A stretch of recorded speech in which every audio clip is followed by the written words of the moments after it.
দুইটা সময় তওবা করে লাভ নাই। একটা হচ্ছে মৌতের যন্ত্রণা শুরু হয়ে গেলে, মৃত্যুর যন্ত্রণা শুরু হয়ে গেলে আগে পা থেকে শুরু হয়ে আস্তে আস্তে গলার দিকে আসে।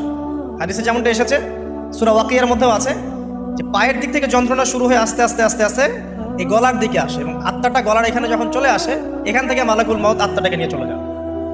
এবং চোখ দিয়ে তাকিয়ে থাকে মানুষ, রুহটা চলে গেলে মানুষ চোখ দিয়ে তাকিয়ে থাকে। দেখবেন এই কারণে মৃত ব্যক্তি তাকিয়ে থাকে, চোখ খোলা থাকে।